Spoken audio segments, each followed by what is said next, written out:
First ever factory outlet Mukunda jewellery KPHB Kothapet Khammam Somajiguda Hanamkonda. నమస్తే రమగారు. నమస్తే జయ. రమగారు, మాఘమాసం, ఈ మాసం యొక్క విశిష్టత ఏంటండి? ఈ మాసంలో అనుసరించాల్సిన విధి విధానాలు బోల్డ్ అని ఆ, మాఘం పుష్యమాసం అవ్వంగానే సంక్రాంతి పండగ వెళ్ళేసరికల్లా ఇంచుమించు ఓ వారం 10 రోజుల్లో అలా వచ్చేస్తుంది. ఈ మాఘము సౌరమాసం, సూర్య సంబంధమైన మాసం. ఉమ్, ఇప్పుడు సూర్యారాధన విశేషమైన ఫలితాన్ని ఇస్తుందట. మాఘంలో వచ్చేటువంటి ఆదివారాలు, మాఘంలో వచ్చే సప్తమి, మాఘంలో వచ్చే రేపు చతుర్దశి, ఇది మన మహాశివరాత్రి కూడా విశేషంగా చెప్పుకుంటాం. మాఘంలోనే భీష్మ ఏకాదశి వస్తుంది. పర్వదినాలు అత్యద్భుతమైనవి ఉన్నాయి. ఈ మాఘంలో ఏంటంటే కార్తీకంలో చేసినట్టుగానే మాఘంలో కూడా ఏమన్నా పొద్దున్నే స్నానం చేయాలి. ఉహుం, కార్తీక స్నానం సూర్యోదయాత్ పూర్వం, అవును. ఇది సూర్యోదయం అవగానే చేయటం. మాఘమంతా మనం సూర్యుడి దర్శనం చేస్తే విశేషమైన ఆరోగ్యం లభిస్తుంది. మాఘ పురాణం కూడా చాలా బాగుంటుంది. ఉమ్, మాఘ పురాణము అవును. బాగుంటుంది, చేశాం కదా మనం. చేసాం కదా. మాఘ పురాణం వినడం కూడా మంచి విశేషమైన ఫలితాన్ని ఇస్తుంది. ఇప్పుడు ఏంటంటే సూర్యుడు నిన్నటి నుంచి, మనం ఎప్పటి నుంచి, మకర సంక్రమణం నుంచి కొంచెం భూమికి దగ్గరగా వస్తాడు. ఉమ్, దగ్గరగా రావటం, అవును.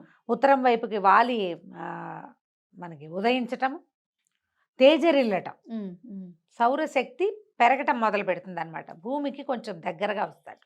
ఓకే. ఇలాంటప్పుడు గనక మనం సూర్యారాధన చేస్తే ఆరోగ్యానికి మంచిది, ఉమ్, ప్రకృతికి మేలు చేసే ఆరాధన ఏంటంటే సూర్యారాధన. సూర్యుడు ప్రత్యక్ష నారాయణ స్వరూపం కదా. అవును, అవును. ఇప్పుడు మనం మామూలుగా చెప్పుకుంటాం సృష్టి స్థితి లయకారకులు. సృష్టికారకుడు బ్రహ్మ, స్థితికారకుడు విష్ణువు, లయకారకుడు శివుడు. స్థితికారకుడు అంటే విష్ణువు ఏం చేస్తాడు, మనని కాచి కాపాడతాడు ఉమ్, కదా. ఆ కాచి కాపాడే దాంట్లో మనకి ఆహారాన్ని ఇవ్వడము, ఆరోగ్యాన్ని ఇవ్వటం అనేది ఒక ప్రత్యేకమైన సెషన్ కదా, ఒక ప్రోగ్రామ్. అవును. ఆ ప్రోగ్రాంకి అధిపతి సూర్యుడు. సూర్యుడి వల్లే మనకి పంటలు పండుతాయి, సూర్యరశ్మి వల్లే ఆరోగ్యం, సూర్యుడి వల్లే మన రోజు, మన దినం గడుస్తుంది కదా. ఏ దినం, అనుదినము మనకి సూర్యుడు కనపడాల్సింది. అవును. ఏ రోజున సూర్యుడు లేడో ఆ రోజున చీకటిగా ఉంటుంది జీవితం. సూర్యుడు లేకపోతే పచ్చదనం లేదు, అవును. పచ్చదనం లేకపోతే పంట లేదు, పంట లేకపోతే తిండి లేదు, తిండి లేకపోతే మనిషి లేడు. ఇంకా సైకిల్ కదా ఇదంతా. అవును, అవును. సో ఇప్పుడు వచ్చేటువంటి సూర్యుడిని ఆరాధించడం చాలా విశేషమైంది. మాఘంలో ప్రత్యేకంగా మామూలుగా మనకు ఆదివారాలు, సప్తమి తిథులు సూర్యుడికి సంబంధించినవి. రవివారం అంటాం ఆదివారం అవును. కదా, సండే. ఉమ్, సండే కాబట్టి ఈ ఆదివారం నాడు, మామూలు ఆదివారాలు ఎట్లా చేసుకుంటాం మనం, మామూలు అది మన ఆట విడుపుగా ఉంటుంది. మాఘ ఆదివారాలు పర్వదినాలు. ఉహుం, ఈ మాఘపు ఆదివారం రోజున తప్పకుండా సూర్యుడిని నమస్కరించటము విశేషంగా, తర్వాత సూర్యుడి కోసం పాలు పొంగించటము, సూర్యుడికి సంబంధించిన స్తోత్రాలు చదువుకోవటం. ఆ రోజు నియమం ఏం చెప్తారంటే స్త్రీ తైల మధు మాంసాన్ని వర్జయేతని. ఓకే. బ్రహ్మచర్యం చేయాలి, తైలం మానేయాలి, ఆహా, నూనె మానేసి నేతితోటి వంట చేసుకోవాలి. ఓహో. మధువు మాంసము కూడా పనికిరావు. ఏదైనా తాగటం కానీ మాంసాహారం కానీ నిషేధించబడింది. సంవత్సరం అంతా మీరు నిషేధంలో ఉన్నా లేకపోయినా కనీసం ఈ మాఘమాసంలో ఉన్న 4 ఆదివారాలని క్యాలెండర్లో టిక్ చేసుకుని ఆ 4 days అయినా మానేయచ్చు. ఉమ్, అంటే మానేయండి అంటే ఎలా ఉంటుంది, ఆజ్ఞగా ఉంటుంది. ఆజ్ఞ కాదు, మానేయాల్సిందే అని చెప్పట్లేదు. మానేస్తే మంచి మీకు మంచిది.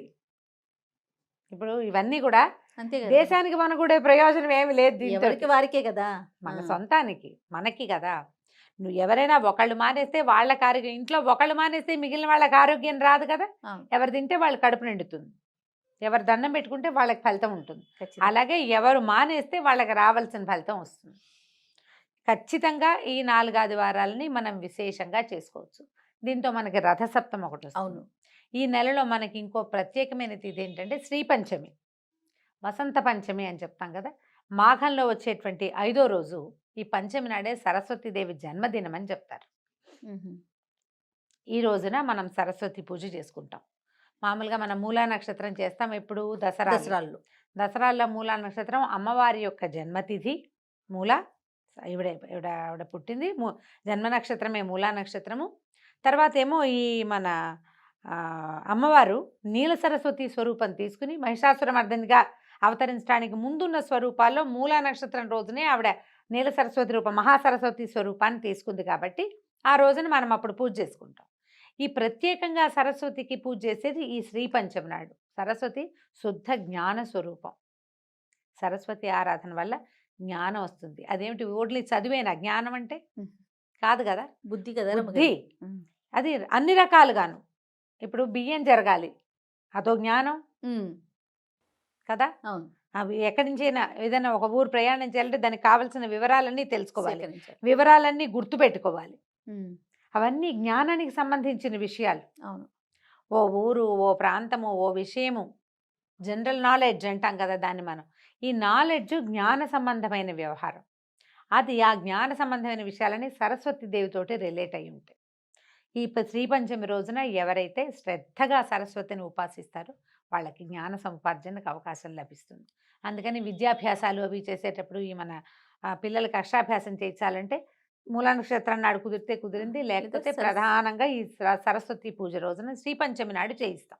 అవును. ప్రఖ్యాతమైన సరస్వతి ఆలయాలు మనకి చాలా ఉన్నాయి. మాఘంలో కిటకిటలాడుతూ ఉంటాయి అవి. అమ్మవారు ఈరోజు జన్మించింది అని చెప్తారు శ్రీ పంచమి నాడు. సో ఆమె జన్మతిథి కాబట్టి తప్పకుండా ఈరోజు పిల్లలతోటి ఏదైనా సరస్వతికి సంబంధించిన ఒక శ్లోకం చెప్పించి ఇంట్లో అవకాశం ఉంటే సరస్వతి దేవి పటం ఒకటి పెట్టుకోవటం. ఒక చిన్న కలశం, మామూలుగా కొబ్బరికాయ చెంబులో నీళ్లు కానీ బియ్యం కానీ పోసి కొబ్బరికాయని పెట్టుకుంటాం కదా. అవును. సరస్వతి దేవిని అందులో ఆవాహన చేసి షోడశోపచారాలు చేసి పూజ చేసుకోవచ్చు. అంత పెద్ద పూజ నా వల్ల కాదండి, మా ఇంట్లో అలవాటు లేదంటే సరస్వతి దేవి పటం ఒకటి ఉంచుకోండి ఇంట్లో, పిల్లలతో దండం పెట్టించండి, మీరు దండం పెట్టుకోండి. మనకు కూడా జ్ఞానం ఉండాలి. జ్ఞానానికి సంబంధించిందే జ్ఞాపక శక్తి కూడా. రేపొద్దున పెద్ద అయ్యాక మనకి ఏ డిమెన్షియావో అల్జైమర్సో రాకుండా ఉండాలంటే ఏదైనా మనకి జ్ఞాన సంబంధమైన దేవత పూజ చేసుకుంటే కదా ఆమె గురించిన శ్లోకాలు, స్తోత్రాలు, సరస్వతి స్తవము బోళ్ళని దొరుకుతాయి. మామూలుగా మనం చెప్పించుకునే సరస్వతి నమస్తుభ్యం ఎలాగూ ఉంది. ఏదైనా ఒకటి చక్కగా చదువుకుని అమ్మవారికి ఒక దండం పెట్టుకోవటం, శ్రీకారాలు పుస్తకాల్లో శ్రీకారం రాసుకోవటం, ఆ రోజు ఖచ్చితంగా పిల్లల్ని కాసేపు చదివించటం, తప్పకుండా ఏదైనా దేవాలయానికి తీసుకెళ్ళటం. సరస్వతి ఆలయానికి వెళ్ళగలిగితే జనం అంతా అక్కడికే చేరుతారు. మనం ఇంట్లోనే ఓం ఓం అని పూజ చేసుకున్నా సరిపోతుంది. ఈ మాఘంలో చేసేటువంటి ఈ ప్రత్యేక సరస్వతి పూజ కూడా మనకి విశేషమైన ఫలితాన్ని ఇస్తుంది. ట్రై చేసి చూడటమే. ఇప్పుడు ఒక పూజ చేస్తాం, పూజ చేయగానే సడన్గా ఎక్కడి నుంచి ఒక పుస్తకం రాలిపడి మన నెత్తిలోకి ఎక్కిపోదు. అవును, నిదానంగా కదా, నిదానంగా వెళ్తుంది. జ్ఞాన సముపార్జనకి అవకాశం లభించే రోజు కాబట్టి ఈ రోజున మనం ఏదైనా కొత్త పుస్తకం చదవటం మొదలు పెట్టడం, కొత్త శాస్త్రం మొదలు పెట్టుకోవటం, సబ్జెక్టు కొత్తది. ఈ రోజునే మనం ట్యూషన్స్ కానీ ఎక్కడికైనా పంపించదలుచుకున్నాం అనుకో, సంగీతం పాఠానికి, నాట్యం డ్యాన్స్ క్లాసులకి ఫస్ట్ స్టార్ట్ చేస్తాం. అది ముహూర్తానికి ఇంకా వాళ్ళ నక్షత్రము అవి చూసుకోకర్లా. శ్రీ పంచమి నాడు కొత్త పాఠం మొదలు పెట్టేసుకోవచ్చు. శాస్త్ర విద్య ఏదైనా లాంగ్వేజ్ నేర్చుకోదలుచుకున్న వాళ్ళు కూడా ఈ రోజున ఇక ముహూర్త నియమం లేకుండా చేసేసుకోవచ్చు. మాఘమాసం ప్రధానంగా సూర్యుడు. ఈ నెల రోజులు సూర్యోదయం అవగానే సూర్యుడిని చూసే ప్రయత్నం చేయండి మీరు. క్యాలెండర్లో గుర్తుపెట్టుకోండి. తర్వాత నెల మాఘం తర్వాత ఫాల్గుణ మాసం వచ్చేసరికి సూర్యుడు చొరచొరలాడడం మొదలు పెట్టేస్తాడు. అవును, ఫాల్గుణంలో చూడలేకపోతాం, మాఘంలో చూడగలుగుతాం. సన్ గేజింగ్ అని ఒక ప్రత్యేకమైన ప్రక్రియ ఉంది. ఇదేంటంటే సూర్యోదయం కాగానే గడ్డిలో కానీ మట్టిలో కానీ నిలబడి సూర్యుడిని అలాగే చూడడం. ఓహో, ఆ ఉదయ బింబాన్ని చూడాలి. ఎండకే చూడలేవు, కళ్ళు పోతాయి.